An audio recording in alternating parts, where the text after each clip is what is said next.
For MLK Day, it really means so much to me. It's really a day of service. I love being out in the Charleston community. I have so many fond memories of either being in the midst of everyone at the parade or walking in the parade with my bowling teammates. Of course, I saw so many people that I knew, and it was just so good to not only represent bowling in the parade, but also to just, really spend quality time with friends, family, people in the community that I adore. For me, MLK Day means a day to reflect on the sacrifices that others have made for me to be able to enjoy some of the opportunities that I have here bowling. It also is a day for me to look forward as to what I can do to make things better for the generations to come.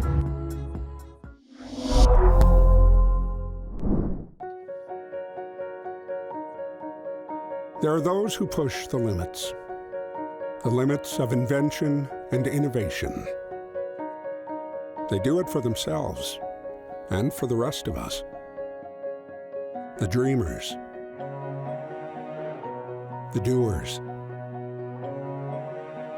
the inventors, the drivers, the game changers, the people shaping the future, making things that are more than just things. They are things that make our lives and your life better.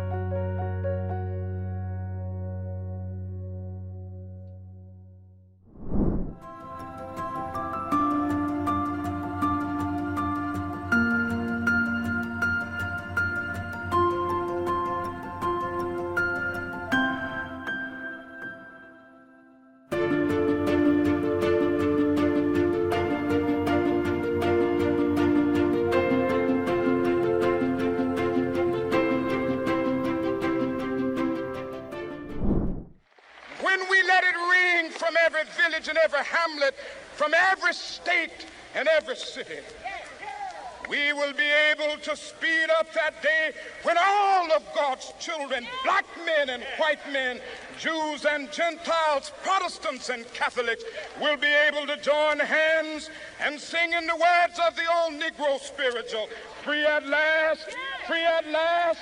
Thank God Almighty, we are free at last. Thank you, YWCA of Greater Charleston, for hosting this 50th annual celebration honoring Dr. Martin Luther King's legacy. South Carolina Ports joins you in paying tribute to his work while recognizing that there's still more to be done. We believe together we can realize his dream. What is it that powers progress? People. People and the will to dare. People and not being afraid to be different. Together, we are an unstoppable force. For us, it started over 50 years ago. A family that saw a future with shared values where differences make us stronger. We are fearless and we are trusted. We are forward thinkers. We are a business powered by people. From local to global, we never stop. We care about what happens to our planet. Celebrating unity, not uniformity. Synergy, not sameness. Empowering us all.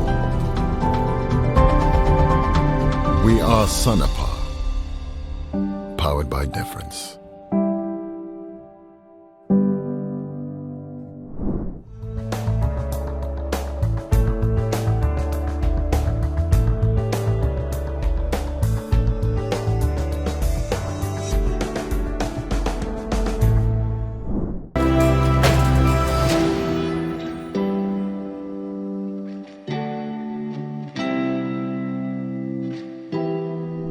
Join our team, the First Choice Fit team. We eat right, stay active, and go for our annual well visit. These three things help make sure you're growing up healthy and strong. Be First Choice Fit like me, Marcus Lattimore.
Welcome to the Dr. Martin Luther King Jr. Annual Business and Professional Summit.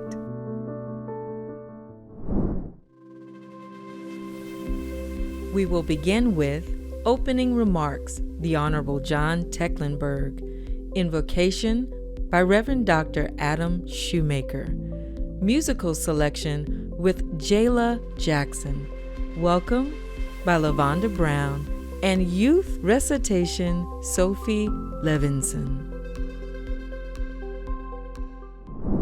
Good morning.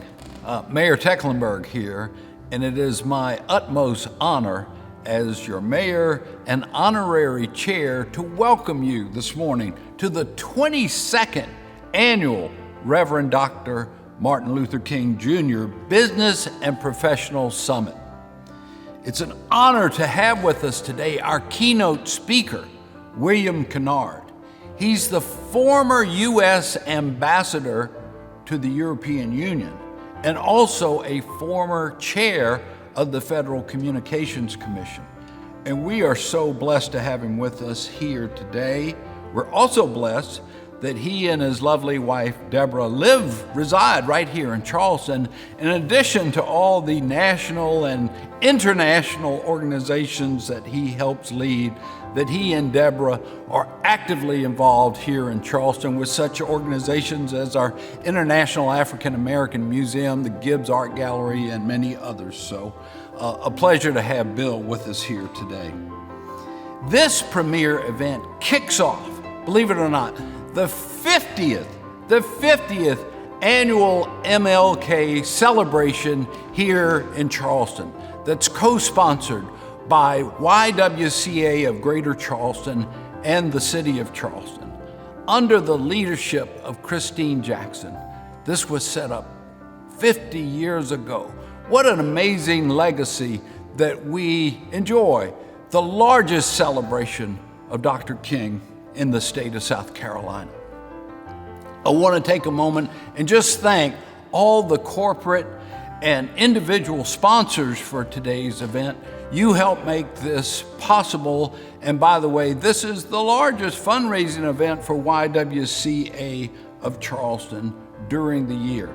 And it helps them continue their mission that they've followed for 115 years to eliminate racism and empower women.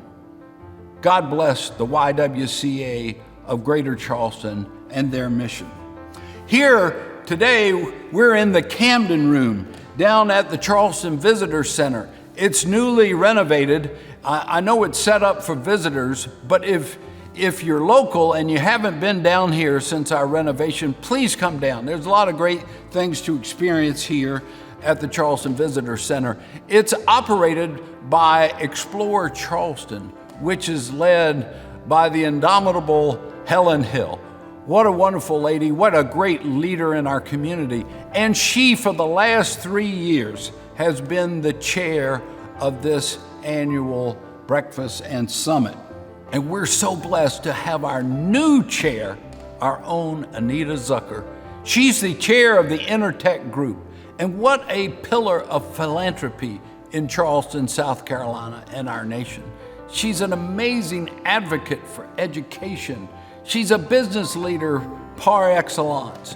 She's an advocate for human and civil rights and fulfills the Jewish expression of tikkun olam, which means to repair the world. This is her life's journey to help repair the world. Every year, we have this largest tribute to Dr. King right here in Charleston in South Carolina. And the real purpose is to inspire us all, to challenge us all, to live up to the values and try to fulfill the dream of Dr. King as he so beautifully expressed in his speech in 1963. A dream where we have greater acceptance of diversity and inclusion. A dream where we have economic opportunity for all.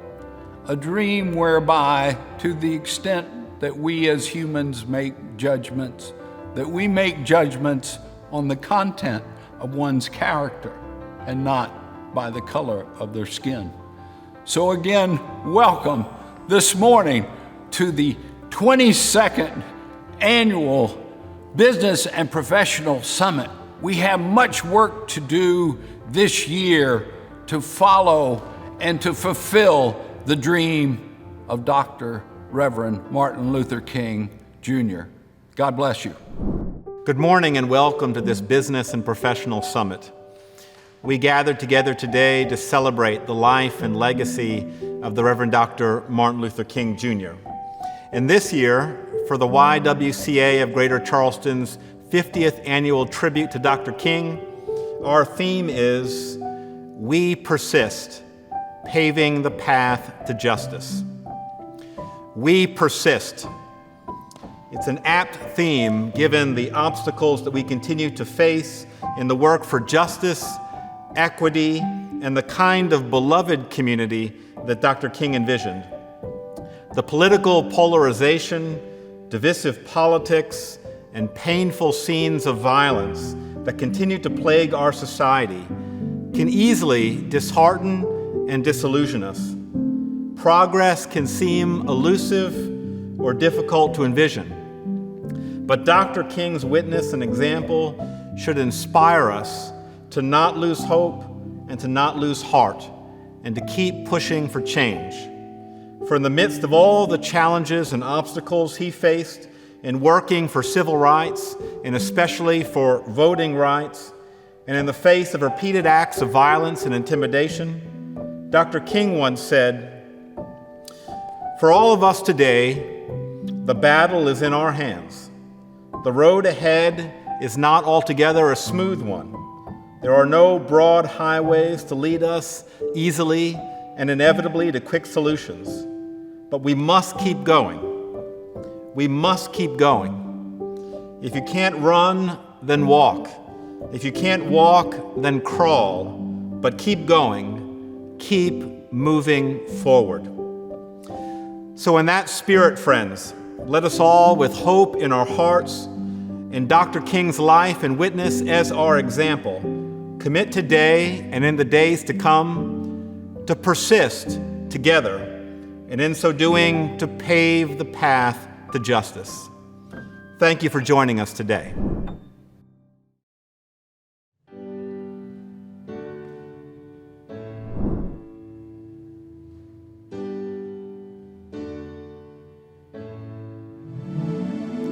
$7 an hour, bills stacked on the counter. Got a baby on the way they'll have to feed. His pride is getting torn down, his confidence is worn out. This ain't the way he dreamed that it would be. But he won't never ask why, 'cause he's made up his mind. He's a fighter, got that fire when they thought he'd fade away. Throws a fist up as he gets up, feeling stronger every day.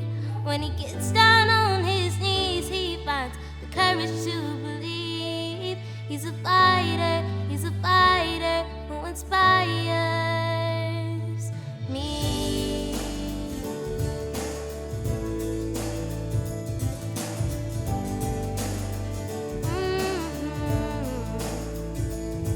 She's got no time for makeup, 'cause she's got 3 boys to wake up. Never thought she'd have to raise them on her own.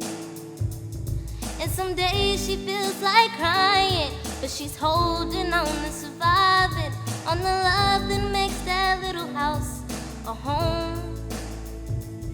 But she sees it in their eyes, all the reasons why. Yeah, she's a fighter, got that fire when they thought she'd fade away. Throws a fist up as she gets up, feeling stronger every day. When she gets down on her knees, she finds the courage to believe. She's a fighter who inspires me. She inspires me.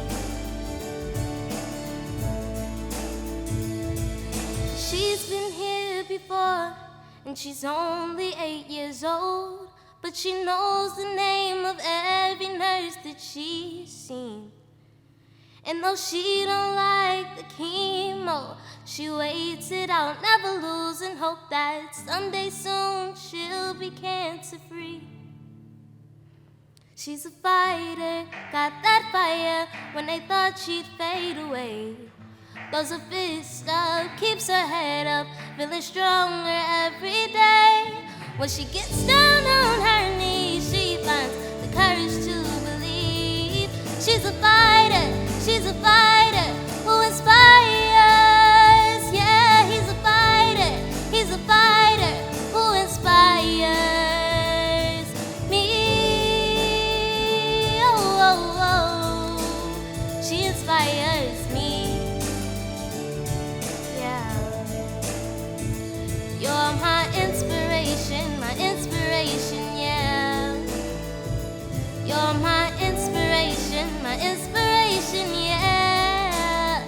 You are my inspiration, yeah.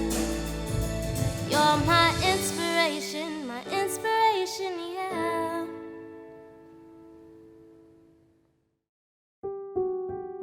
We persist, paving the path to justice. Now, persistence doesn't just mean to keep doing a thing. It means to keep doing that thing despite obstacles, in the face of uncertainty, and even through self-doubt. This year's tribute is monumental, not simply because it marks 50 years honoring Dr. King, but because these 50 years have not been without hardship and hurdles. Yet, here we are once again together. Here we are together to honor the life of a man who died for what he believed in and what he fought for. Now, how we honor that life is important. If we have done nothing to move us closer to that dream of justice, how is that honorable? I hope that this year's tribute will cause much self-reflection and self-inventory. I have often heard of these events being characterized as a celebration. And I have to be honest, in recent years, I am finding it difficult to wrestle with that terminology of celebration. Because when I think about where we've been, how far we've come, and how far we still have to go, it just doesn't feel like time to celebrate. It's time to fight. It's time to work. And it is truly time for justice. It scares me a little bit to think that we could be lulled back into the status quo. But what I do have is faith and hope. And my faith will not allow my hope to dissipate. My faith in humankind, my faith in Charleston, and my faith in all the freedom fighters and justice warriors that I have met along the way and those that I have yet to meet. I feel like we must take inventory of the cost of freedom because it is not free. And the status quo is way too comfortable. And there's no time for that. We all know the data. We know the stats. We've seen the evidence. We see it in our schools. We see it in our neighborhoods, jails, hospitals. And I know that I am preaching to the choir. But again, I have to say that we must take inventory of what we have done and what we will do in the name of justice. I want to thank our sponsors, members, volunteers, board, and staff. All of you who are on this journey with us and make this work possible. And in the words of Dr. King, if you can't fly, then run. If you can't run, then walk. If you can't walk, then crawl. But whatever you do, you have to keep moving forward. Thank you. The Jewish people are very familiar with resilience. It is a quality that has defined much of our existence and an attribute that we are proud to hold as a pillar of strength amongst our people. When I think of resilience in the Jewish people, many things come to mind. The Hebrews surviving Egyptian exile, their descendants surviving persecution, and our people surviving the Holocaust. But I often focus on one central moment in history, the diaspora. Hundreds of years ago, the Jewish people were exiled from Israel and scattered themselves across the world. Amazingly, through space and time, through separation and disconnection, the Jewish people displayed resilience and remained as one. Here we are now, perhaps small in number, but nonetheless marked by our strong sense of community and our determined commitment to one another.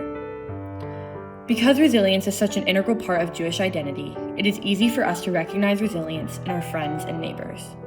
As we honor the memory of Martin Luther King Jr. today, I am reminded of a man whose unflappable determination fueled his life's work. Dr. King was resilient in every action he took. His determination was the cause of his success. As we gather today to reflect on his life and legacy, I hope that every one of us can channel the same resilience into our everyday actions. Dismantling hatred takes dedication, something we are all perfectly capable of, but something that is sometimes avoided in favor of an easier road. It is imperative that we promise ourselves and each other, today and every day, to choose the more challenging road and to dedicate ourselves to eliminating hatred. The Jewish community is here today to demonstrate our solidarity with the African American community. Building togetherness is what the Jewish people do. It is what we have always had to do, and it is something that we are proud to do. Today, we work together in the memory of Martin Luther King Jr. Because of our resilience and because of the lessons we learned from Dr. King, I am confident that my generation, our wave of youth, can succeed in extinguishing hatred and instead replace it with love. Up next, a musical selection by Zandrina Dunning. The woman behind the movement, Kendra Snipe. Youth recitation, Becca White. The Joseph P. Riley Jr. Vision Award, presented by Danielle Hardy and Dwayne Green. The 2022 award honoree remarks, Dr. Thaddeus John Bell. And musical selection by Reverend Randolph Miller.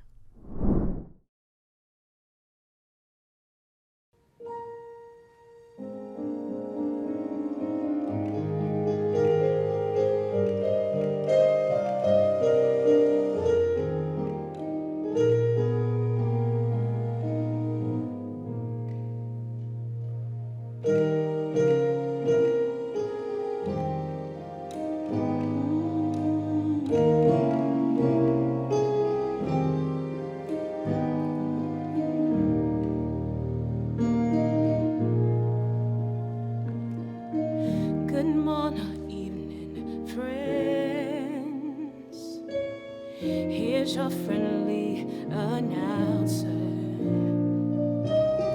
I have serious news to pass on to everybody. What I'm about to say could mean the world's disaster, could change your joy and laughter into tears and pain. It's that love's in need of love today. Don't delay, send your sin right away.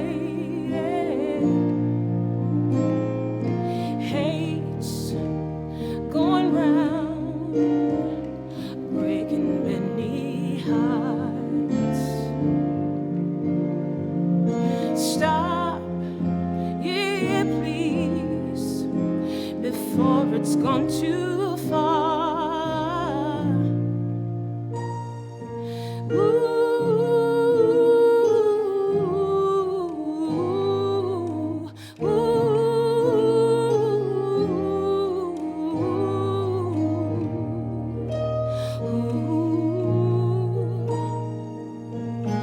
The force of evil plans to make you its possession, and it will if we let it destroy everybody. We must all take precautionary measures. If love and peace you treasure, then you hear me when I say it's that love's in need of love today. Don't delay, send yours in right away. Who hates going round, breaking many hearts? Stop it, please, before it's gone too far. Who loves in need of love today? Who don't delay, send your sin right away. Oh, please, you know that hate's going around, breaking those many hearts. You better stop it, please, before it's gone too far.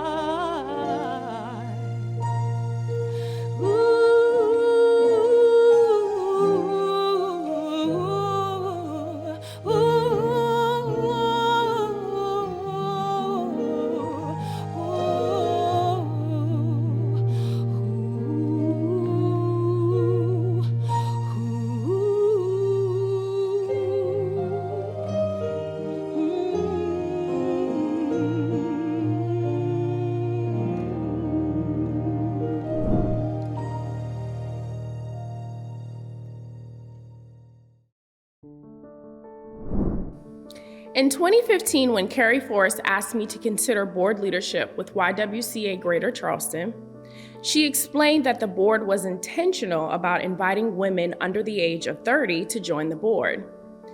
As a current board chair, she wanted to support their focused recruitment efforts. After running down all the reasons I felt that I was unqualified to assume board leadership, including my lack of experience, and money for that matter, I reluctantly agreed to have the board consider me for appointment. So once I was eventually voted onto the board, Carrie made it crystal clear that the work began immediately. There was little time for observing, but it behooved me to find where I could contribute and ask questions as I worked. So the first question: if this is an organization with a mission to empower women, why is our signature event centered on Martin Luther King Jr., a man? This is where my journey to clarity began. As a vocal woman active in my community, I am certain that I am not the only one curious to understand the role women played during the civil rights movement. For me, specifically Coretta Scott King, and her position in, commitment to, and the many sacrifices she made to support her husband, who rose to great notoriety as the face of the historical movement. I want to see myself as part of a movement that literally transformed the entire country and influenced parts of the world. Surely there were women actively contributing to the cause in addition to maintaining obligations to their families.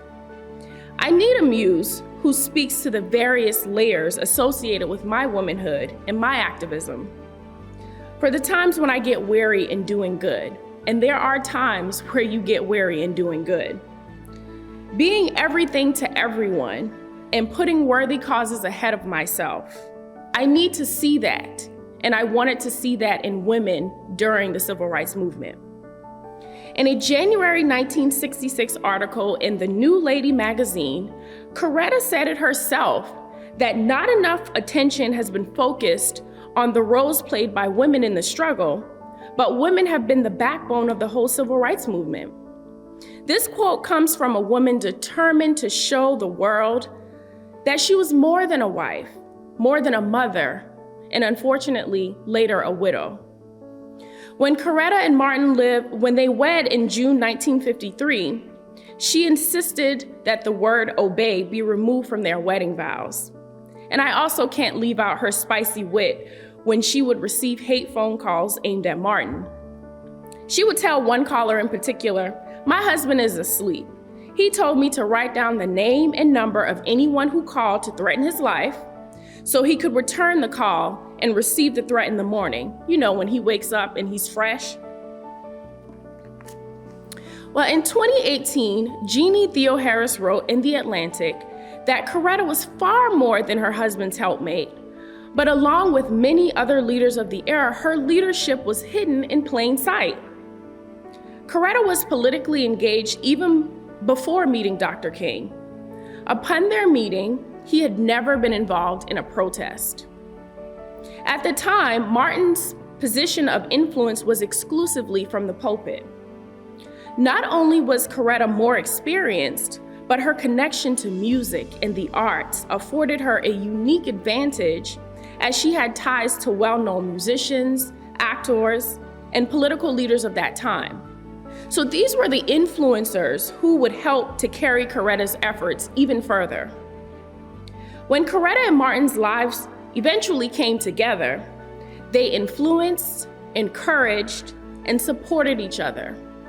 More importantly, they complemented each other. We chose for our theme this year, "We Persist, Paving the Path to Justice." Coretta Scott King's life was an extraordinary example of persistence amid unsurmountable challenges. 4 days after her husband was assassinated, Coretta stepped up to deliver a speech as part of the sanitation workers' strike in Memphis, Tennessee, the exact place where Martin Luther King was at the time of his death. Coretta Scott King gave a speech from her heart, and this is where some people saw her for the very first time, after being married to Martin for 15 years. So as I pay homage to Coretta Scott King, it's only proper for me to tell you about the good trouble her first cousin, Miss Jackson, was stirring up in Charleston, South Carolina. Miss Christine Jackson led the YWCA Greater Charleston for 3 decades, taking the reins during the Civil Rights Movement. Her first year was in 1966, 2 years after the passage of the landmark Civil Rights Act, and just 1 year after the passage of the Voting Rights Act. Ms. Jackson invited her cousin, Coretta, down to Charleston only 1 year after Dr. King's death to march with YWCA Greater Charleston's members and board at the time of the historic 1969 MUSC hospital strike. In addition to spearheading many highly effective programs designed to empower women and eliminate racism, in 1972, Ms. Jackson founded the annual MLK celebration, one of the first MLK celebrations in America. While Coretta spent many years in Washington advocating Dr. Martin Luther King Jr. Day become a federal holiday, Cousin Christine was over here adding more and more events to Charleston's MLK celebration, beginning with the annual MLK Ecumenical Service and ending with the annual MLK Business and Professional Breakfast, which we now call the MLK Summit, in 2000. The same year that the MLK holiday was finally observed in all 50 states, after President Reagan signed the holiday into law in 1983. Lots of historical notes that often get overlooked. So on behalf of the YWCA Greater Charleston Board of Directors, we encourage each of you to continue this journey with our beloved organization as we use our mission to persist in eliminating racism, empowering women, and promoting peace, justice, freedom, and dignity for all. We are forever grateful to our sponsors for believing in our organization and committing to help us reach the masses through our programs, encouraging the next generation to find their role in standing up for social justice, along with helping families and strengthening communities. The table has already been set. Social justice is critical to our society's well-being. Every person deserves an equal opportunity, regardless of their race, gender, sexuality, or religion. Therefore, the battle for equality will not end until every citizen has an equal experience. It is important to remember the incredible work of previous leaders such as Martin Luther King Jr. and to use their progress as inspiration to persist. When we reflect on these heroes, we can see the potential to make a change in the world around us, and there is plenty of room for such improvement. As members of the younger generation, we have an immense duty to continue these legacies and identify the prevalent injustice that still affects our society. Being a part of the youth grants us the privilege of time to identify problems and arrive at effective solutions. It is not an easy task, but it begins with the meaningful collaboration and discussion we are partaking in today. I'm eager to continue fighting for social justice, and with the help of those with the same passion for equality, we can continue paving this path. Following the April 4, 1968 assassination of the Reverend Dr. Martin Luther King Jr., the YWCA of Greater Charleston held a first in the nation, an annual MLK celebration on January 5, 1972. Immediately upon his election as mayor of Charleston in 1975, Mayor Joseph P. Riley Jr. assumed a leading role in the MLK celebration, now in his 50th presentation year. In 2000, Mayor Riley co-founded the MLK Business and Professional Breakfast, along with then YWCA of Greater Charleston Executive Director Christine O. Jackson, first cousin to Coretta Scott King. Mayor Riley served as honorary chairman of the MLK Business and Professional Breakfast since its inception 22 years ago. Today, Mayor John Tecklenburg, in his capacity, continues this tradition of supporting the MLK celebration in Charleston, South Carolina. In October 2014, the YWCA of Greater Charleston established the Joseph P. Riley Jr. Vision Award for Model Corporate Citizenship for perpetual presentation at the Reverend Dr. Martin Luther King Jr. Business and Professional Breakfast. Inaugural recipients of the award in 2015 were Dr. Mary Thornley of Trident Technical College and posthumously Dr. Theodore Stern, President Emeritus of College of Charleston. An iconic statesman and mayor of the City of Charleston, South Carolina, Joseph P. Riley Jr. has given exceptional leadership to the Business and Professional Breakfast, and by his example has achieved an enduring legacy of social justice advocacy and economic benefit for all Charlestonians. As an iconic statesman and mayor of the City of Charleston, South Carolina, Joseph P. Riley Jr. has given exceptional leadership to the Business and Professional Summit, and by his example has achieved an enduring legacy of social justice advocacy and economic betterment for all Charlestonians.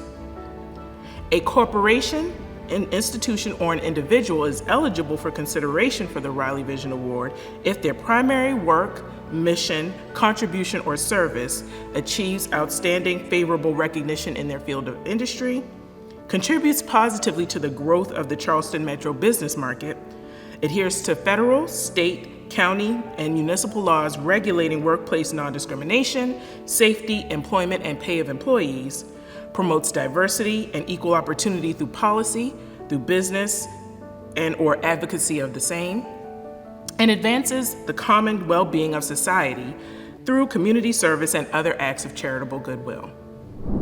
Good morning. My name is Dwayne Green, and today it's my great honor and pleasure to introduce the winner of the 2022 Joseph P. Riley Jr. Award for Model Citizenship to Dr. Thaddeus John Bell. This award is on behalf of not only my co-chair, but also the members of our nominating committee, which I'd like to thank for voting on this award. Dr. Bell's accolades and recognitions in the community are too numerous to mention in the short time I have to address you this morning.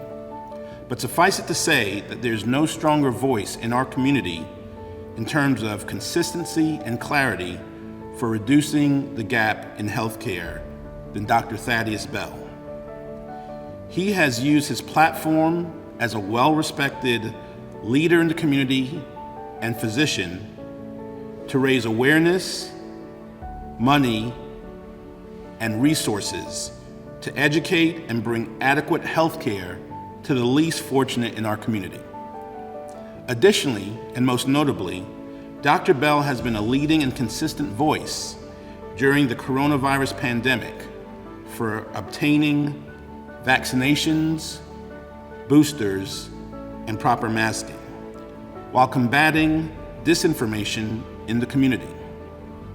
When many marginalized communities doubted the efficacy of these life-saving vaccines, Dr. Bell was and is a leading voice of knowledge, compassion, and information in the community.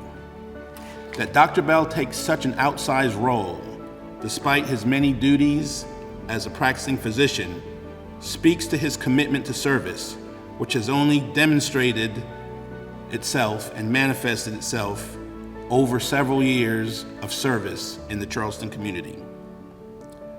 It's with great pleasure and honor, and also humility, that I present this award, the 2022 Joseph P. Riley Citizenship Award, to Dr. Thaddeus John Bell. I would like to pause and say thank you to the YWCA for this prestigious honor. I would also like to take the opportunity to say thank you to my family and thank you to the several contributors to closing the gap in health disparities for African Americans and the underserved over the years. Those major contributors have been the Medical University, the City of Charleston, and the Coastal Community Foundation. Closing the Gap in Healthcare is currently celebrating its 18th year in existence.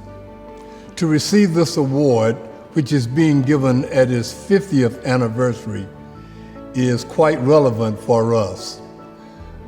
Closing the Gap in Healthcare is currently being responsible for educating the African American community as it relates to the pandemic. It is for that reason that Closing the Gap in Healthcare was established 18 years ago. We had no idea that we would be in a historical situation as we are today. So on behalf of my family and friends and the many contributors to Closing the Gap in Healthcare, I would like to say thank you very much for this honor and for this recognition. Thank you. We shall overcome. We shall overcome. We shall overcome someday. Oh, deep in my heart, I do believe we shall overcome someday.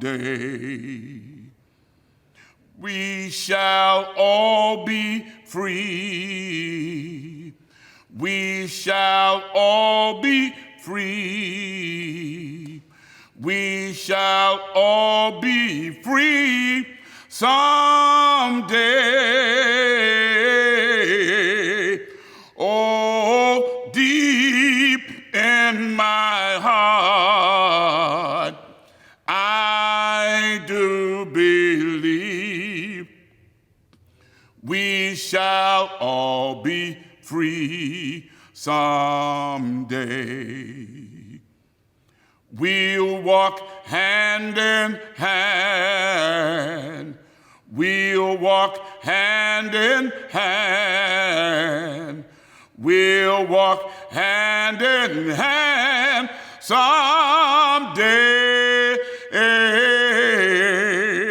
Oh, deep in my heart, I do believe that we'll walk hand in hand someday. We shall overcome. We shall overcome. We shall overcome someday. Oh, deep in my heart, I do believe that we shall overcome someday.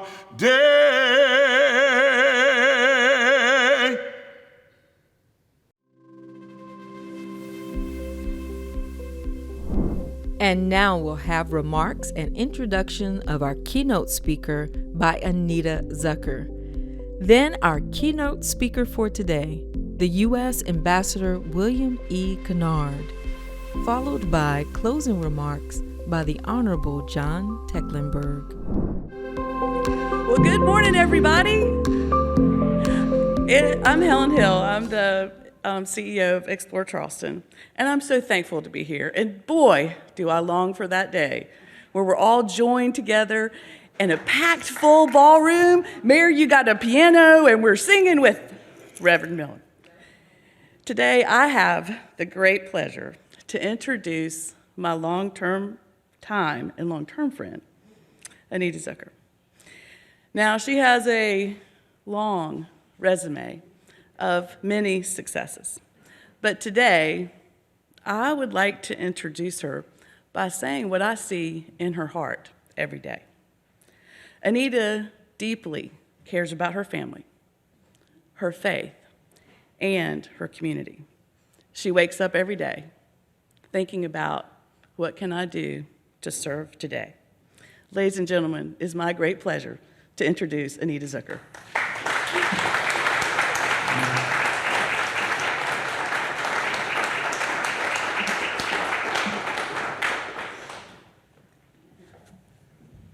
Thank you, Helen. Talk about, the person serving their community every day. She's one of them as well. It's probably what makes us such good friends, because we care so deeply.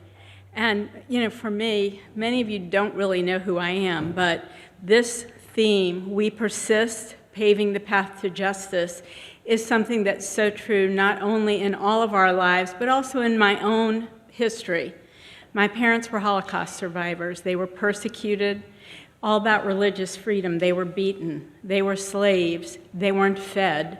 They went through all the kinds of things that we're trying to change in today's world. The hatred, unfortunately, still exists.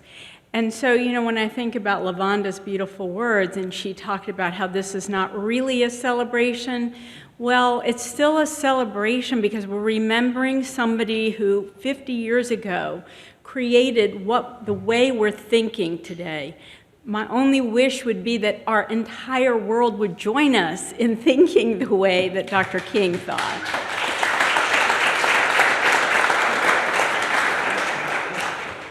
So it's my hope, as we all strive for diversity, and not just diversity, DEI and the word J, okay? Diversity, equity, inclusion, and justice, as we've talked about.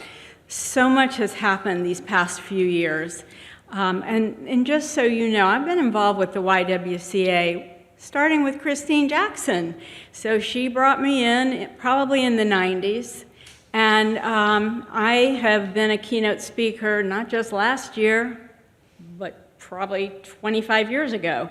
And I worked with Christine on all kinds of different programs, whether it was Twin, Tribute to Women in Industry, or whether it was Martin Luther King. It is about the women and the work that we get done in our communities, but it's also about everyone and bringing everyone along with us in that fight for justice. So please keep those things in mind as we go forward in our paths as we try to change the world. And I'm thrilled that members of my community participated this morning. I happen to know both of the young ladies, and they're absolutely amazing young women. And it makes me feel good to know that we're in this together, because I do believe that, and we have to be. And now it is truly an honor to introduce our keynote speaker this morning. William E. Kennard has had a distinguished career in both the public and private sectors.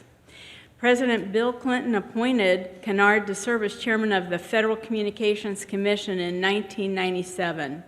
He presided over the agency at a historic time. During his tenure, he shaped policies that created an explosion of new wireless phones, brought the internet to a majority of American households, and resulted in billions of dollars of investment in new broadband technologies. At the same time, he implemented bold new policies to bridge the digital divide in the United States and around the world. President Barack Obama appointed him to serve as the United States ambassador to the European Union in 2009. As ambassador to the European Union, Kennard made reinvigorating the United States, the EU economic relationship, and eliminating regulatory barriers his top priorities.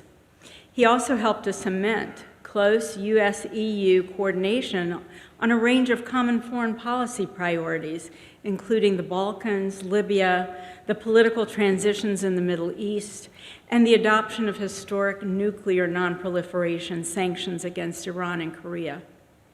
As FCC chairman, Kennard became well known for advocating for people at risk of being stranded on the wrong side of the digital divide.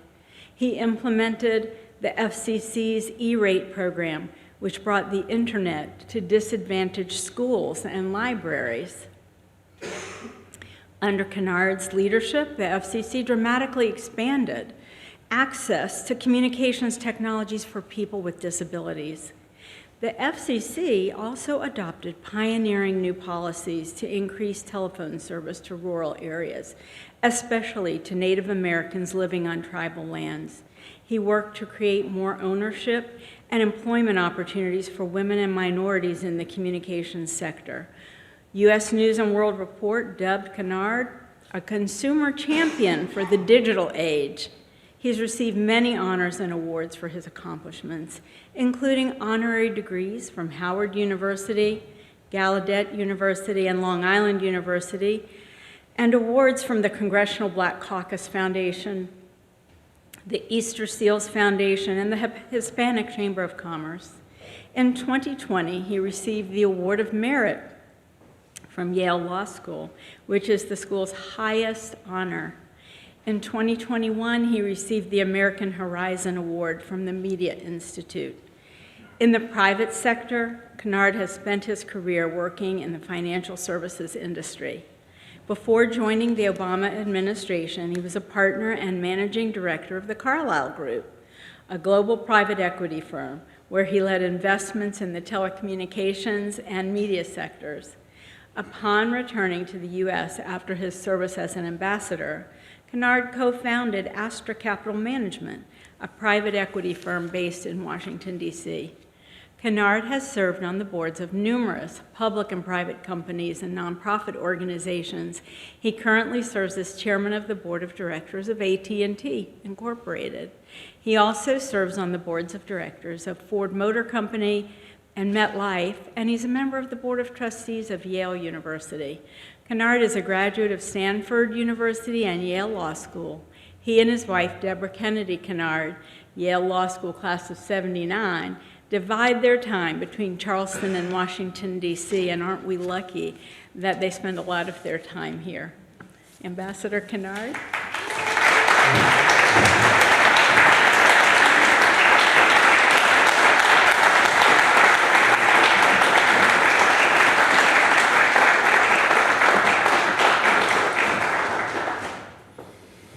Wow, Well, thank you so much. It's great to be here. Anita, thank you so much for that introduction. And moreover, thank you for everything you do in this community and beyond this community. Your philanthropy, your commitment is really an inspiration to me and so many others in this community.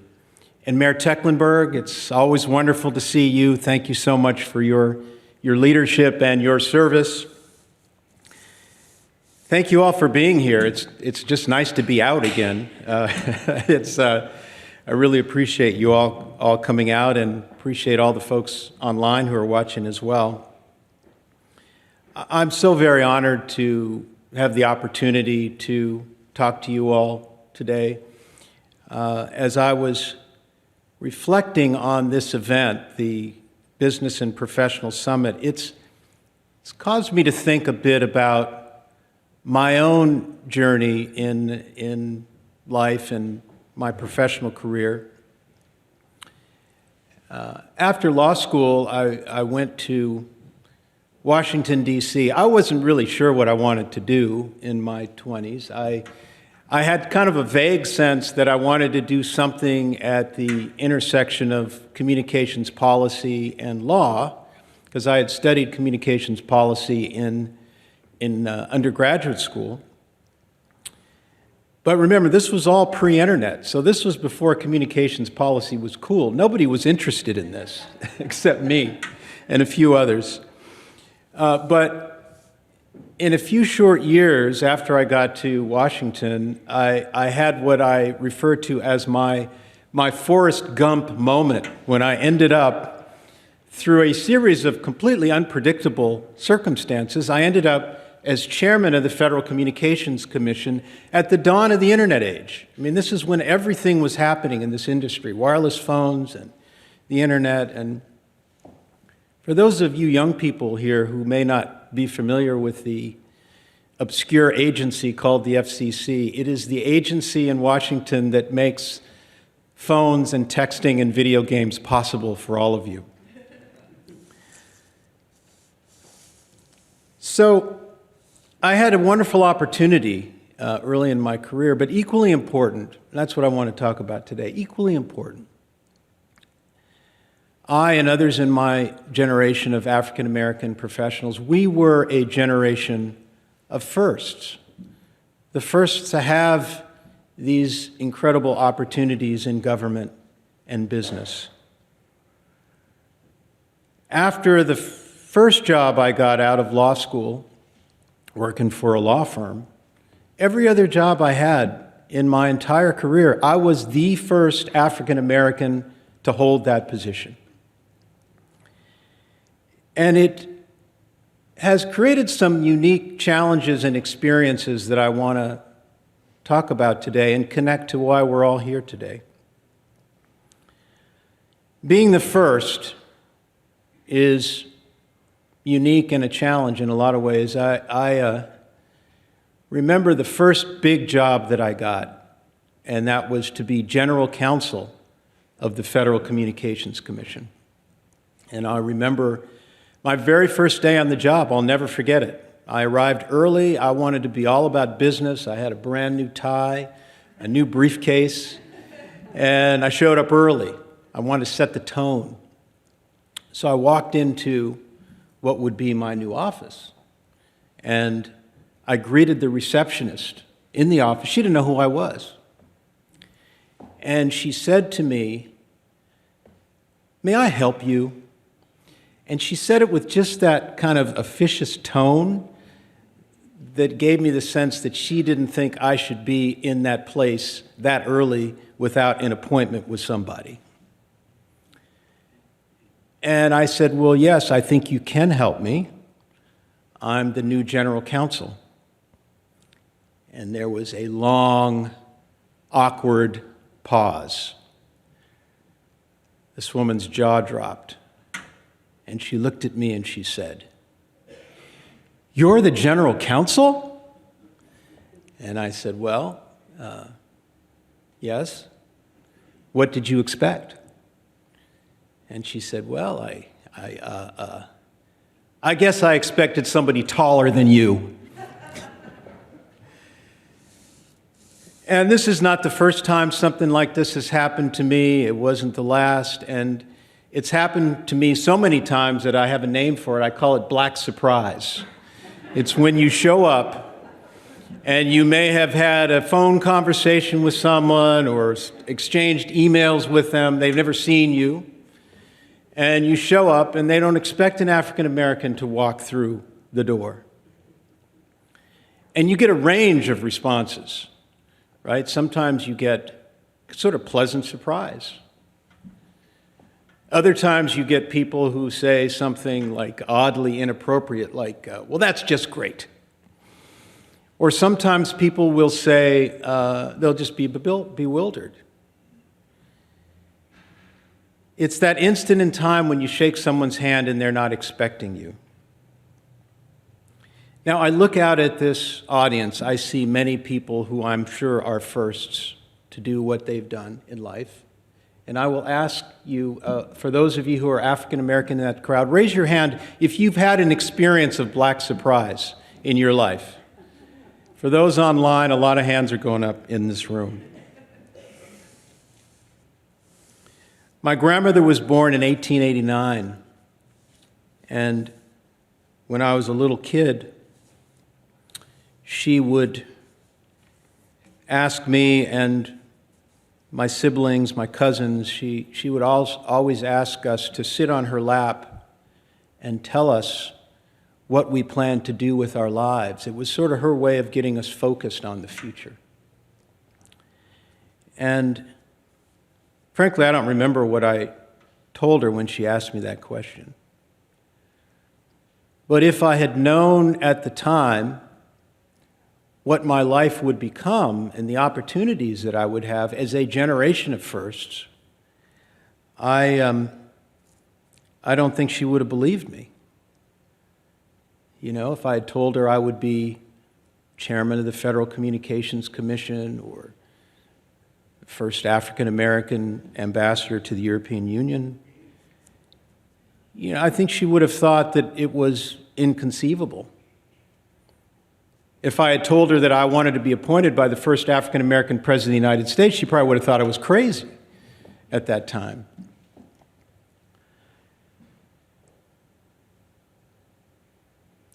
My father, he fought in World War II. Thanks to the GI Bill, he was able to go to college. He became an architect. And he was a very good student, and he had some professors that supported him and wrote letters for him. And he would send letters to architectural firms where he wanted to get jobs right out of school. And he would tell me the story of how he would send these letters and people would respond right away. They'd say, yeah, come on in. We want to interview you. But invariably when he showed up, they would say, well, sorry, the job's no longer available. Or sometimes they would be honest with him and they'd say, well, look, we don't hire Negro architects. So that was my father's version of black surprise when he showed up and people didn't expect to see a black face. My father told me and my siblings, I have two sisters, he would tell us this story so many times I can't even remember how many times, but the punchline was always the same. The punchline was, well, you don't let anybody tell you what you can't do in life. You just have to keep knocking on the doors until finally one opened. And for him, one did. And ultimately, he started his own firm, and it lasted for his lifetime, for 60 years. But the moral of the story that my father would tell us was always the same. The punchline was the theme of this conference: persist. We persist. Don't give up. Keep knocking on doors until one opens. The point is that for my generation of African American professionals, doors did open in ways that were unimaginable in my father's generation, my grandmother's generation. But it didn't happen magically, right? It happened because organizations like this one came together and continued to work together with people of all colors. They organized, they created programs, they mentored people. In many cases, they marched and worked to create those opportunities, to open those doors. The point I want to make to you today is that we cannot take that progress for granted. Dr. King said, one of my favorite quotes from Dr. King, he said that the arc of the moral universe is long, but it bends toward justice. The challenge of being the first is not the awkwardness of black surprise. The challenge of being the first is to make sure that you're not the last.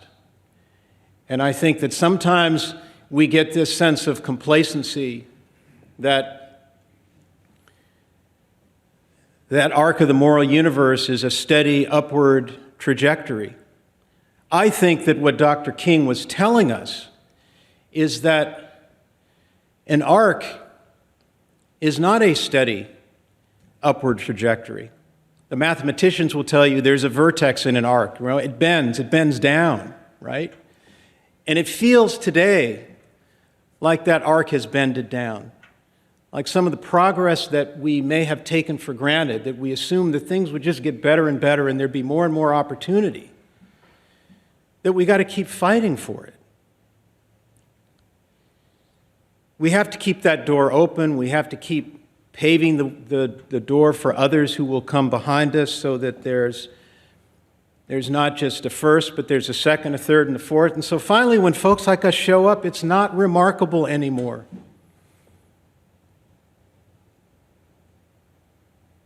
No one will be surprised when we show up.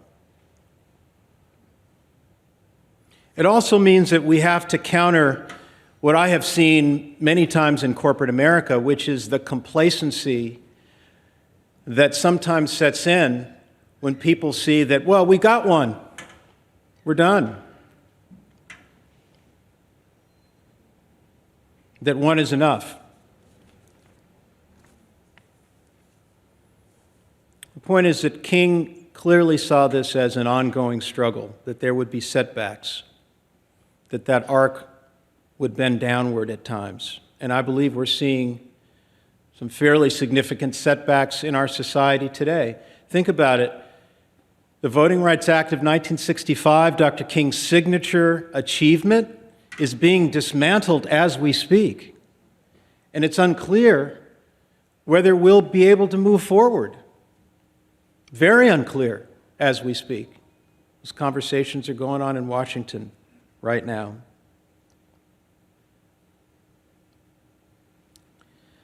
Dr. King also recognized, particularly in the latter part of his life, the universality of struggle.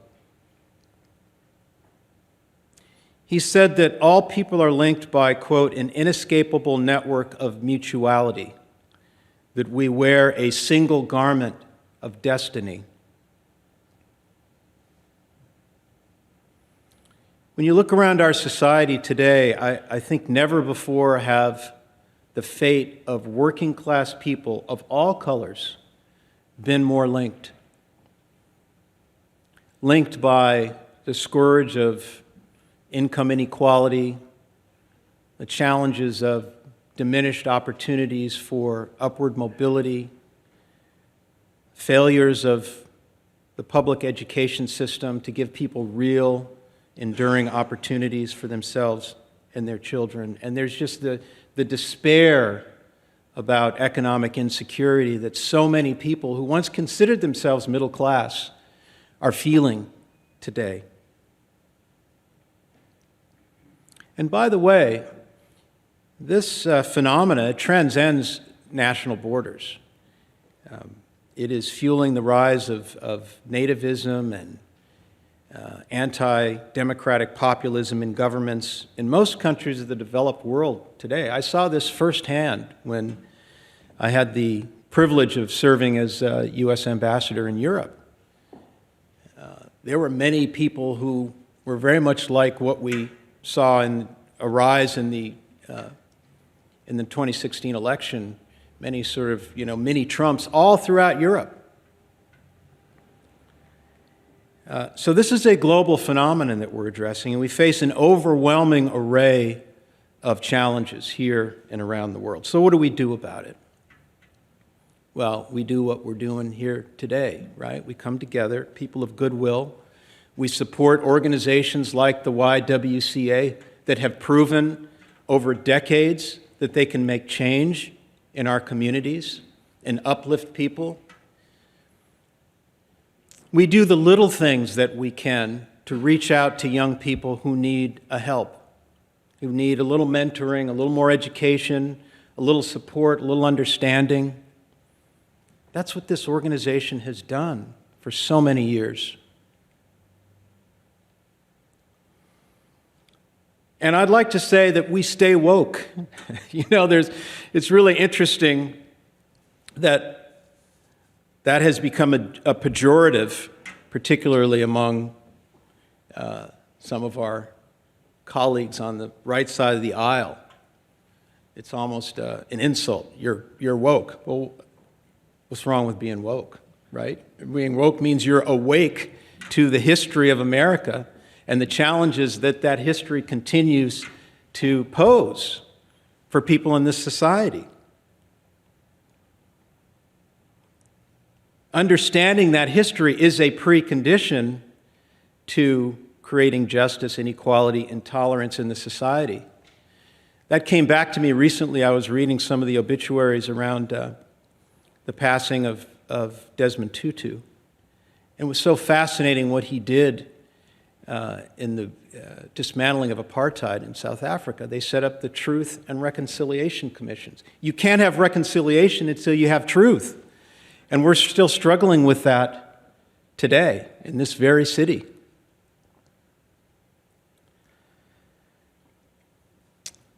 Well, I commend this organization for what it has done.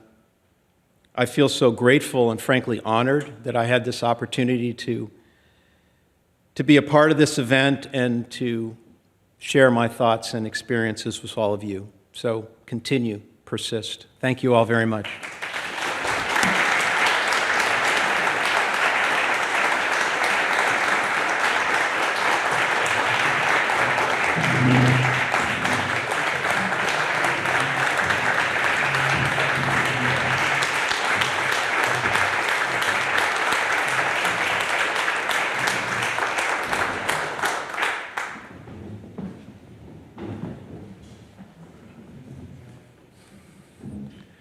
Good morning.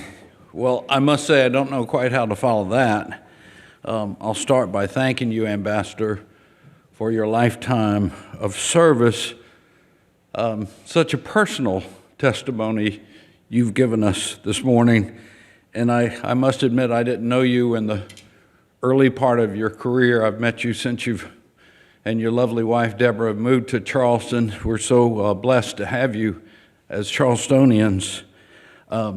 It's no surprise to me that you were a trailblazer. It's no surprise whatsoever. Thank you for your powerful and insightful remarks this morning. And you're absolutely right, folks. We got to persist. We got to keep moving forward, even if we're just crawling. And I could relay a few events even from earlier this week at City Council where we just have to continue to persist because the opposition is out there.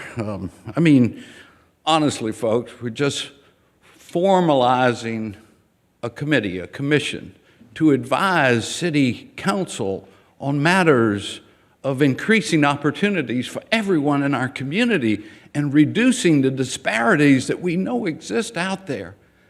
And there were folks that would come forward and lie about what we were doing to try to just stop that simple step. I mean, it was just an example this very week of how we must all continue to persist and continue to keep moving forward. God bless you.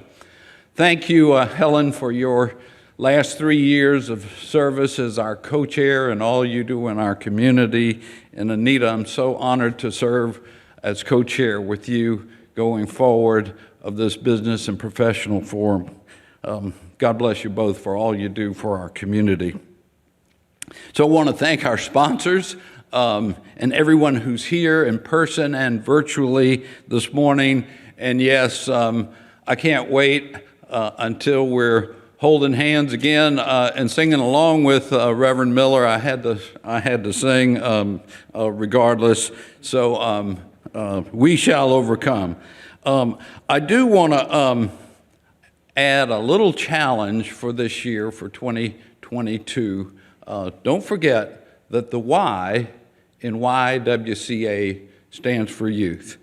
And I think at this juncture in our history and what's going on in our communities across the nation, to focus on youth is a good thing for us to do. And so I've pulled together a little coalition of groups that mentor to young men and women, young boys and girls in our communities. And February 5th, I'm going to do an advertising plug here, sorry. We're having a mentor fair, if you will, at the Arthur Christopher Gym. That's a Saturday, starting at 9 until noon. And we're inviting the organizations that mentor to kids to be there so they can share what they do, and hopefully citizens will come and volunteer to be mentors. And if you can't make this fair, please look at groups like the YWCA that are mentoring youth, and consider this a year to be a mentor. If you're interested in sports, maybe be a coach, even if you don't have a kid in the team. Hire a youth this summer. Let's all have our own little apprenticeship programs in our businesses and professional lives, and involve young people and inspire them into the workforce in a good way. I can't think of anything more important this year, as we've seen. Maybe we've lost a few stray souls of my generation. Let's focus on the next generation. Oftentimes, I must admit, as mayor, I think about building things and drainage projects and bike ped bridges and all like that, and you think of building things to make this world a better place for our children, right? That's something we all aspire to do, leave things better than we found them.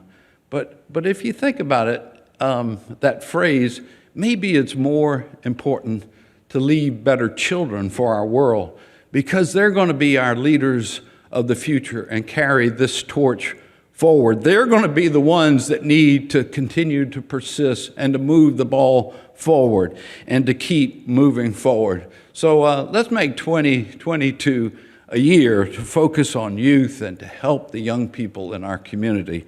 So again, thank you everyone for being here as we celebrate the memory of Dr. King, of his values, of his dream, and it's so much more than a celebration, y'all. This is a challenge. This is a challenge for us to persist, a challenge to keep moving forward. And I wish everyone a blessed Reverend Dr. Martin Luther King Jr. Day. God bless you.